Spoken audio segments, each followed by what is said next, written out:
What's up? Welcome back to Snipe Life. My name is Brandon, and if you've been around this channel for a while, you know that our relationship with The Chosen has evolved over the last year and a half.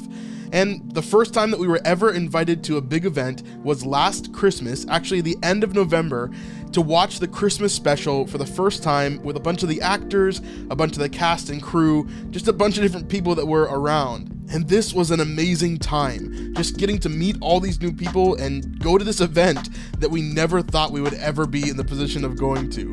And so these videos have been up for a while for our patrons. If you guys want to support us and get behind the scenes content before anybody else, then you can sign up for our Patreon. The best way to do this is to go to patreon.com/thesnipelife, and you can sign up for $5 a month, $10 a month, or $25 a month, and you can cancel anytime as well. And this is just a great way for you to support our channel, to help us do what we do, and to get more behind the scenes content. In fact, we're even thinking about starting up a podcast just for our patrons.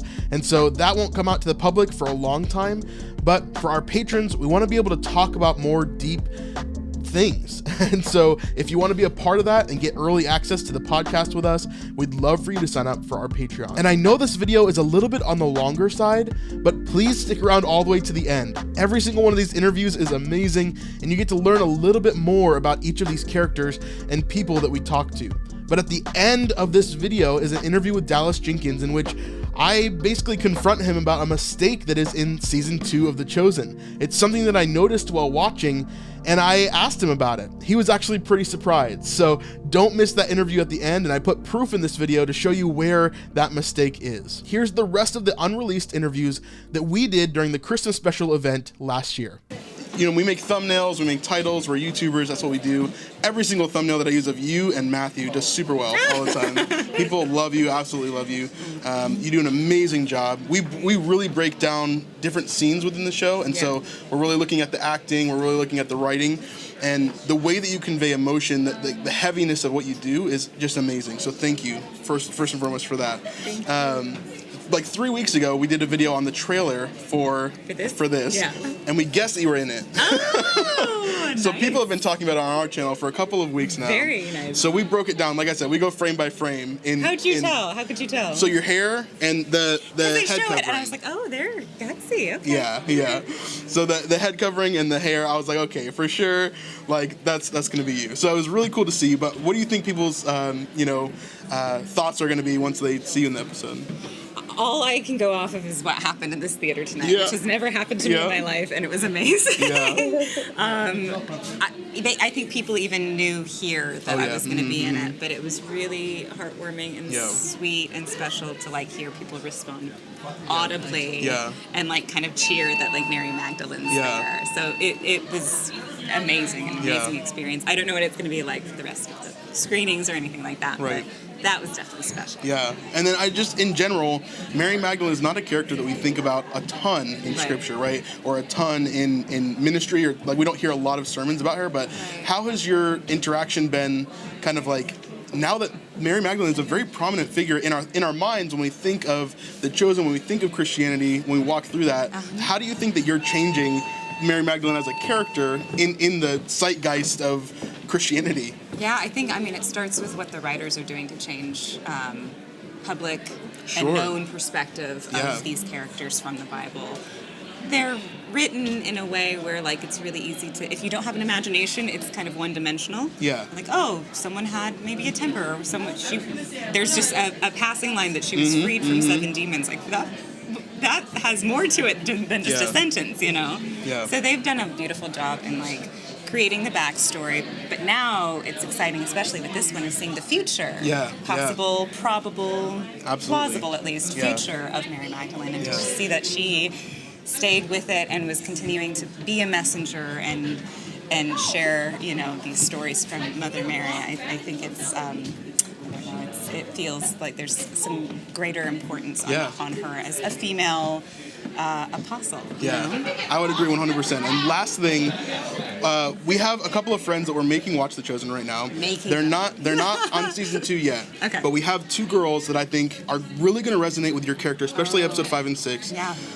Could you just send a message to them and kind of, I know that you've experienced some of the same emotions that Mary Magdalene has in that, but what message would you send to someone who is kind of dealing in that same realm, who has felt abandoned or maybe has gone through some of that? What would you say to a young girl that thinks that? I feel like this character gives us the opportunity to show two different points of despair, which a lot of people connect with. And one is just complete hopelessness and like end of the line, I don't know how to help myself, I don't know how to be helped. And then the other one is I've been helped and now I'm falling back. It's the relapse. And those 2 points, I think, for anyone that's maybe struggled with addiction or trauma, are familiar. And a lot of feedback has been about people reaching out saying, I know this feeling and I've known it over and over. And what's beautiful about this is the simplicity of coming back and just Jesus just being like, it's fine, it's fine. Yeah. I just want your heart. You don't have to be perfect. You can't be perfect. No one's asking you to be perfect. All you have to do is give your heart. And so the very simple answer of love in response to, but I'm this, but I'm that, I've done this, I'm horrible, whatever. The very simple reaction or response with love is life-changing and gives hope. So I would say anyone that's like going through it, whatever it is for them, there is something on the other side of that despair. There is hope. There's another life for you. There is another life for you. And it's as easy as like changing the chapter, turning the page, starting a new chapter. Awesome. Well, thank you so much. Know that we see you. Like I said, we analyze these episodes like crazy, and seriously, it's appreciated that you take the weight that you do. So thank you so much. Thank you. It was lovely chatting with you. Awesome. Thank you. Well, we're here with Grafted. Obviously, you know these two guys, but this is Matthew right here, Matthew Anderson. He's the real guy behind all the Grafted stuff, so he's really the important one. Yes. He's the one that tells us what to do. So, Anyways, it's been really great to get to meet the Grafted guys and their wives and be able to just sit down and talk with them and get to know them a little bit more. But we just saw the Christmas episode. What did you guys think overall? Well, first of all, look how nice Brandon looks. Oh, man. Whoa! Oh, man. Are you kidding me? Dressed to the nines. I'm smiling back there. Wow, no, it was amazing. I mean, there's so much to say. Like the music, the worship. You want to see this in the theater. You want to see this in the theater. It's such an experience. And wow, we laughed, we cried. I mean, it was so powerful. It was wow. I mean, it was over the top. Like the Chosen team, they do a good job, but this was over the top. And so, like Tom said, with the music and just seeing it with everybody, that was amazing. It was amazing. They did the monologues again this year, and they were wow, even better. Like, powerful and like feeling the Lord on all of them. It was really good. Yeah, absolutely. And I think that overall they've done an amazing job. It's been super cool just to hang out with the actors and get to meet them a little bit and see their personalities a little bit. I think a lot of them are just so different than their characters, and you don't expect that sometimes. But it's been very cool to kind of talk to them, talk to Daryl and Dallas. And we got to talk to Amanda earlier, which was really cool as well. Cool. So, just really interesting time. I think you guys should definitely go see The Chosen, Christmas of the Chosen, The Messengers, in the theaters. It's really amazing. There's definitely a few surprises. Yes. What did you guys think about the surprises? Well, I can't say. I don't know what to say. It was amazing. Other than like, what? You're like, what? I didn't see that coming. And the way they filmed it, like old and new, maybe I could say. Without that doesn't give anything away. Old and new, so you're like. So well done. The back and forth of the old and new, incredible writing. Very cool. So what are you guys looking forward to most as we continue with The Chosen? What do you really want to see in the series altogether? I mean, I think I know it's a few seasons away, but I mean, the death and resurrection. I mean, what are they going to do with that? I mean, I don't know if you're thinking about that. It's just like, how are you going to do that? Because it's such a human story, the way that The Chosen writes it.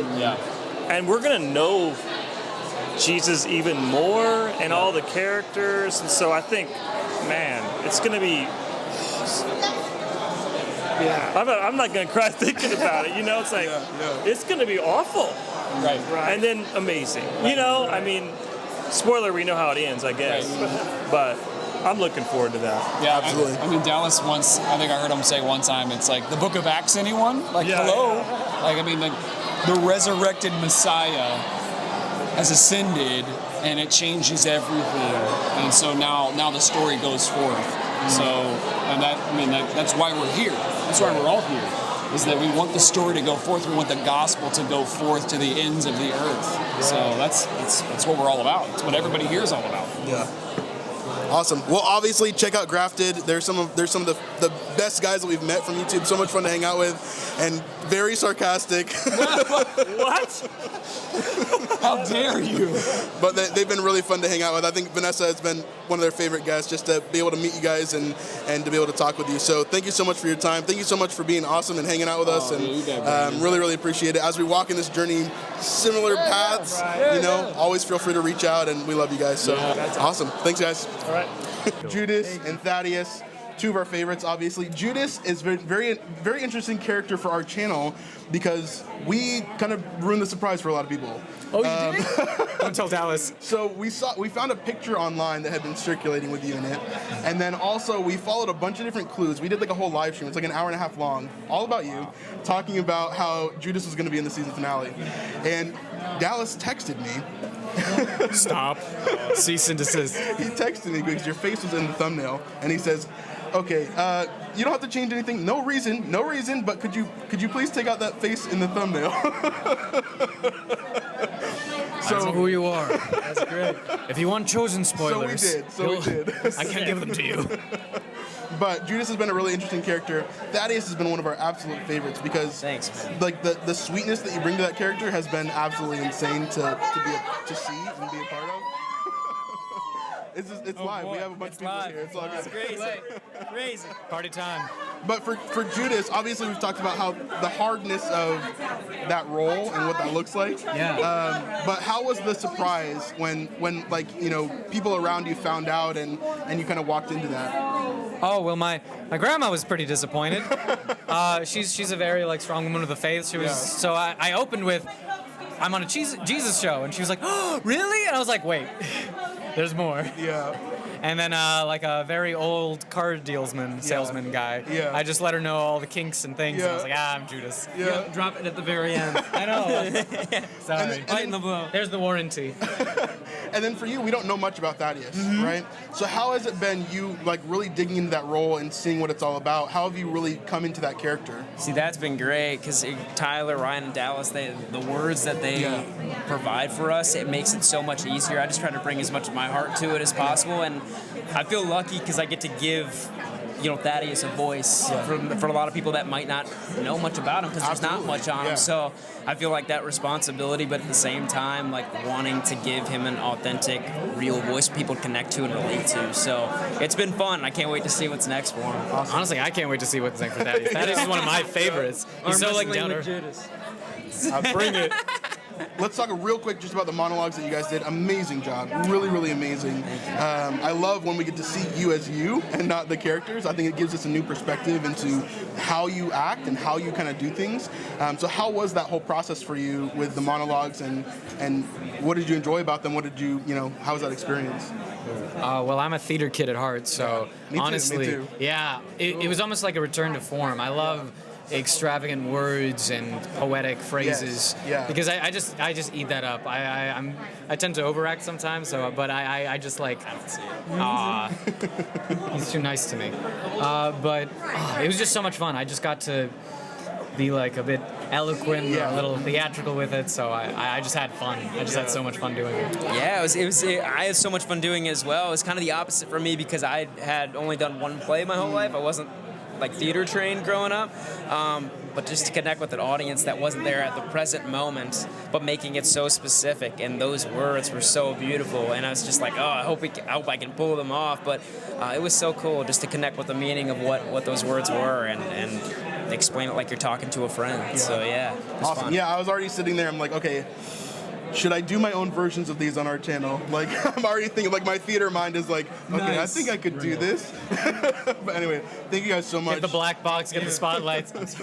No, you're good. One of the things that I've said about your character is it's so amazing how different your character is from you. And that's, I think, obviously a sign of an amazing actor. And so I thank you so much for pouring into that role. I'm so looking forward to how the guys react to you in the group and how you kind of create that friendship, and then how my heart is going to be ripped out at the end. I'm very excited for it. I'm glad, because we're also excited for the same thing. Give me the brotherhood. Yeah. I'm so here for it. Oh, we're going to be like I don't know, what would it be? Like a league of their own? Except guys, but also not baseball. That's exactly what it's going to be. Anyway, love you guys so much. Thank you for taking the time. You guys are amazing. Thank you so much for the Christmas special, season 3 and beyond. Love you guys. Keep on killing it. So we're in Washington, D.C. We just watched the episode. Amazing job as always. I just watched it too. Like, this is the first time I watch it, so it was exciting. So I know you have struggles with your makeup as always. Was this even more in this one? It was different. There wasn't more. It was just different. I don't know if you want the specifics, but no, it's okay. Yeah, whatever you want to share. Yeah, it was on the regular seasons. I get like this mixture of things that they put on my face, but this time it was latex. It was kind of like a little different, and it was actually a little faster. Okay. But Very cool. it was deeper. Let's say I kind of looked a little older.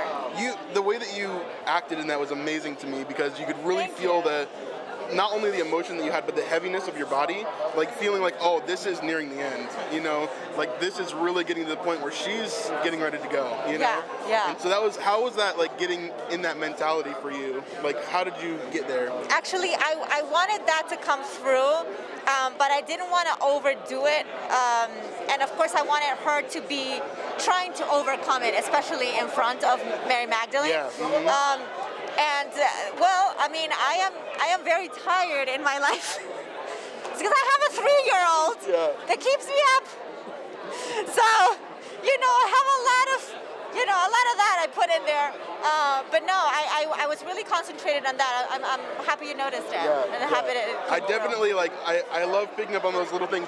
One of the things that we do really well on our channel is like going frame by frame, like discussing every little thing that happens. So I'm very keen to details, and I love the way that you play Mary. It's really Thank you. We talk about this all the time, but in The Chosen, it's really refreshing to have actresses and actors like you who really care about the craft and doing these little things, even though it's a Christian production, and most Christian productions don't turn out well, right?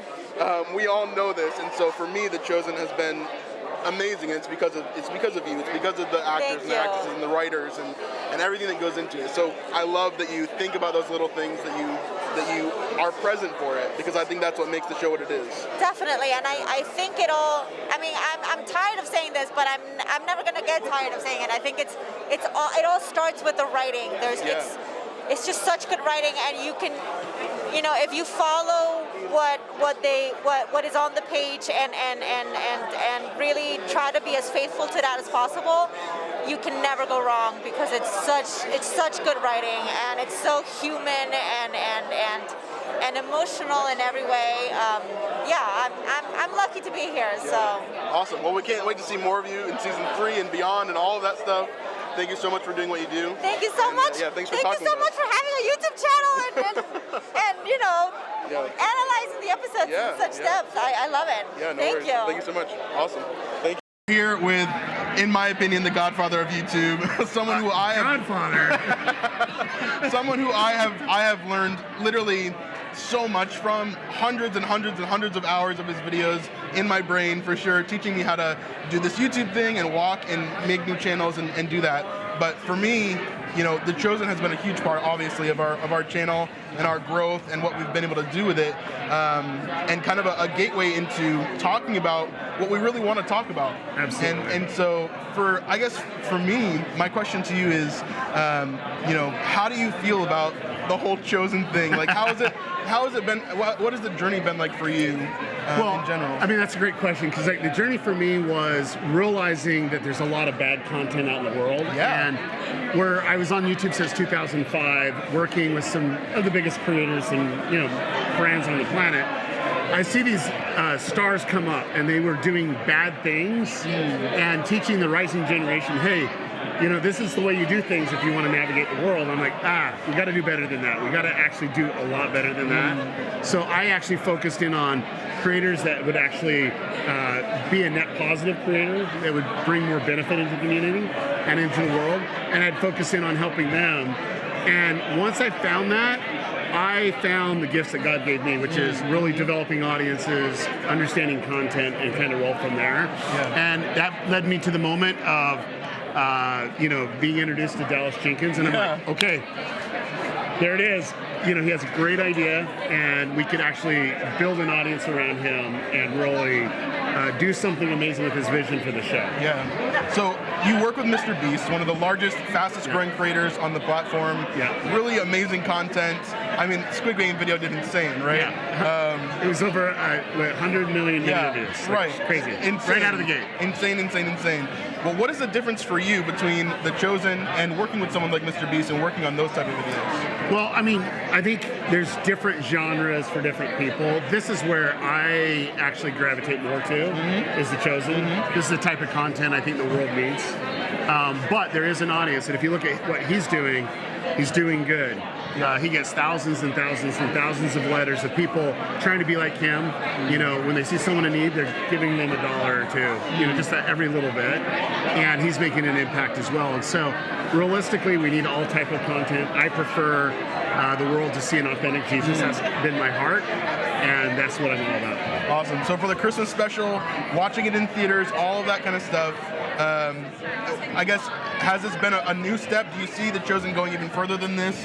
Do you see things that are, what is your vision for the future? Well, so we like to think outside the box. I don't know if you figured that out yet. Yeah, absolutely. We like to do things a little bit differently. And so you'll see our initiative for 2022 is we really want to go after Gen Z, so college age, high school age, boys and girls throughout the world. Right. And then we want to extend more aggressively in different languages. Are you going to use YouTube to do that more? Absolutely. Okay, awesome. Absolutely. Well, we're here to partner with you, whatever you need. Isn't that what we have to do? Absolutely. Yeah, I agree. We're here to partner with you with whatever you need, so just let us know. You've got my number, so reach out anytime. But yeah, thank you so much, Daryl. Thank you. Really, really appreciate you. All right, this is Eden. Hi. Her real name is Laura Silva. Yes. Lara? Lara. Okay. Lara. Yeah, like pina colada. Yeah. So one of the best parts that I love about your acting is just I look up to your marriage. I know that it's fake, right? But it's just something that I look up to regarding, because for me, I'm really strong-willed in our marriage. Yeah. And so, just seeing how you love him and push him, that's the hard part for me. It is hard. Is being able to love. And, lovingly give that push. Because, sometimes you can say things to somebody and you mean it with love, right? You're like, oh. Sorry. Okay, we're gonna take it back. We're just gonna do that again. Okay. So with marriage, right?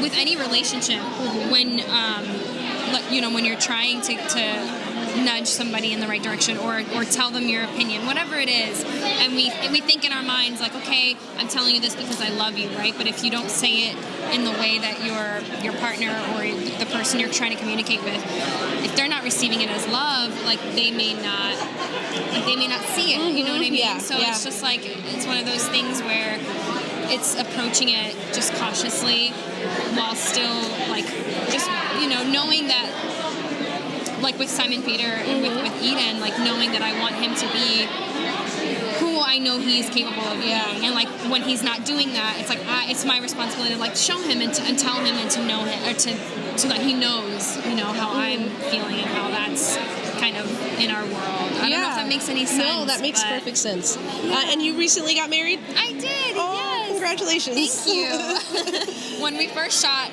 the first season, I wasn't married yet, so I had to place myself in that world of well, what would I do if I was a wife? Right. Right. So a lot of what has brought Eden out is really just she lives in me. We're very much alike. In a lot of ways, we're different. Yeah.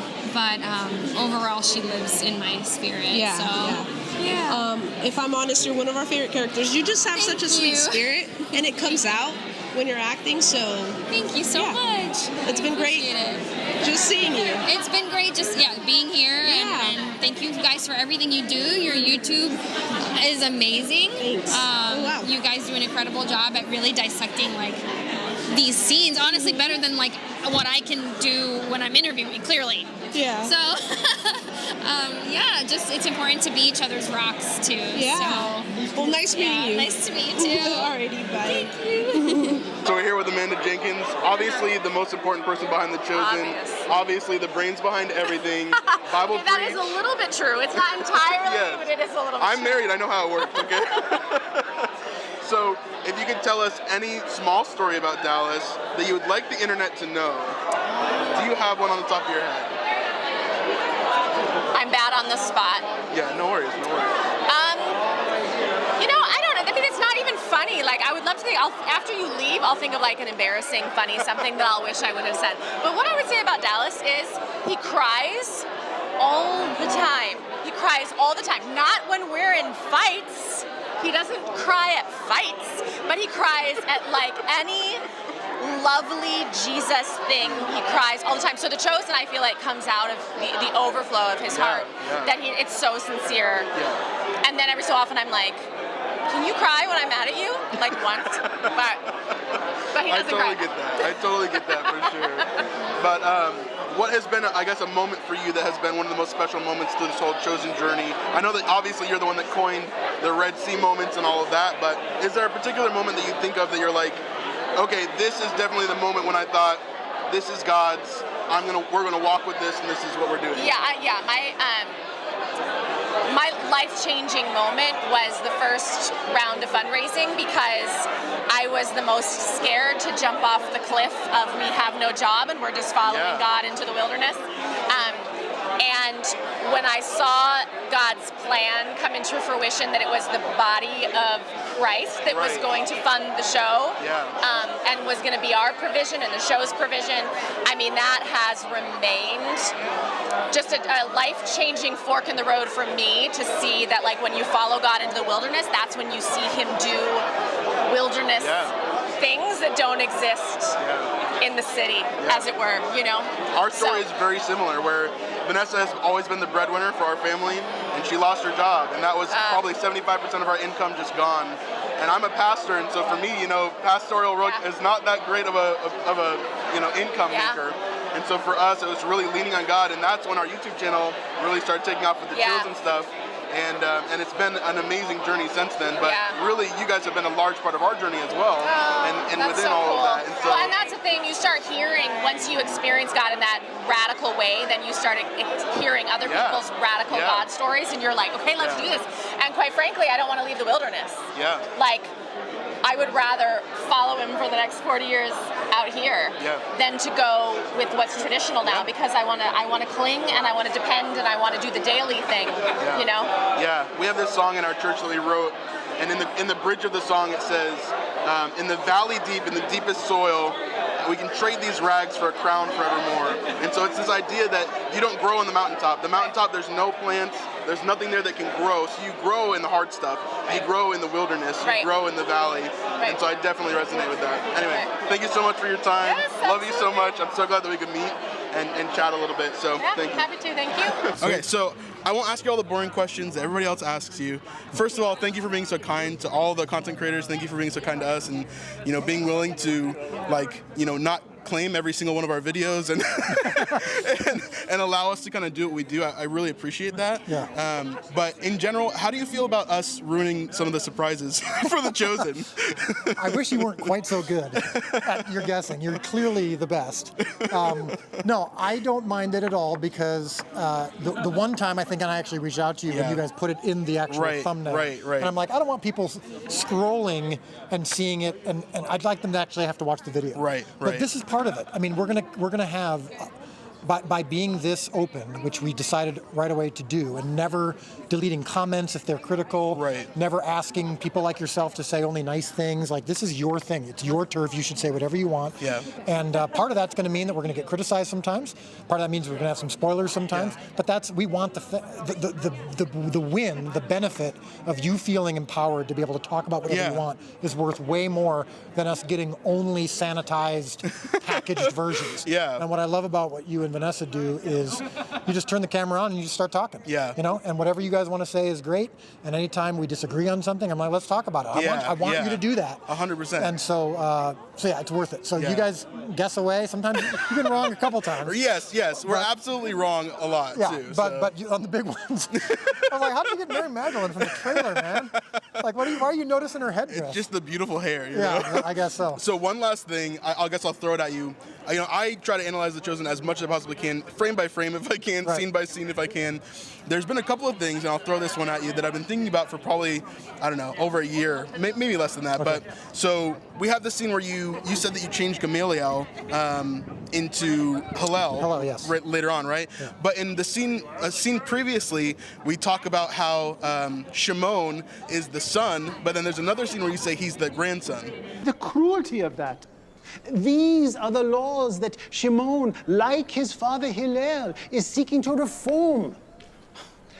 His care is for women, for widows, for the undervalued, for the vulnerable. When we reveal dated documentation showing that Shimon had early warning and did nothing, the house of his wretched grandfather Hillel will fall, and the house of Shammai will rise. So he's the grandson of Hillel, right? And the son he's of the son of Hillel. Oh, son of Hillel, grandson of Gamaliel. The Gamaliel is his son, isn't it? No, Tyler? Where's Tyler? Okay, Tyler's not here. Anyway, regardless, this explains why we. Right. So I feel like we got it. We figured it out. Do you think there's still a so the glitch? scene in which Shemuel and Yanni are walking with the scribe down the hallway, he says the son of, and then in the scene with Shammai, he says the wretched grandson of. Okay. Yeah. So it's possible. Yeah. Because we had. Yeah. So you know what would have happened is because we had been writing Gamaliel in multiple. Yes, that's exactly what I thought and it then was. And it was son, and then we replaced it, and we might have missed one. Yeah. So. Yeah. No worries. I just wanted to bring it up and see what you thought. that actor who played Shammai. Yes. The poor guy. On the day is when I told him, because he started saying Gamaliel. I'm like, no, it's Hillel or whatever. Yeah. And the poor guy had memorized 4 pages of script, and he did such a great job. And every time he'd get to the name, he would have to stop because he screwed him up. And I felt so bad, that guy, but he powered through it. So, well, it's funny that one slipped through the cracks. But yeah, I'm not surprised you. You got to find something better to do with your time, Brandon. I talk about all the amazing things in The Chosen. I know, you're more than generous, and I love what you guys are doing. I love that you guys have introduced it to your friends in such a cool way, and that you kind of help handhold through it, and so that's really cool. So I've appreciated what you guys have been doing from the beginning, and not just because, and I mean this genuinely, not just because it's Chosen related content. But the whole idea of celebrating creativity through the lens of Christianity, as they like to say, it's clearly a passion that you have in your soul, not just for your own gifts, but for others. And so it's an honor to be celebrated by you guys, because I know you're looking for great art, and it makes us better. Like, we really do want to live up to the standards that you guys hold for us, so thank you for that. All right, well, thank you so much, Dallas, for hanging out with us, and let me know when you see my open call audition, and then we'll talk about that. Okay, see you later.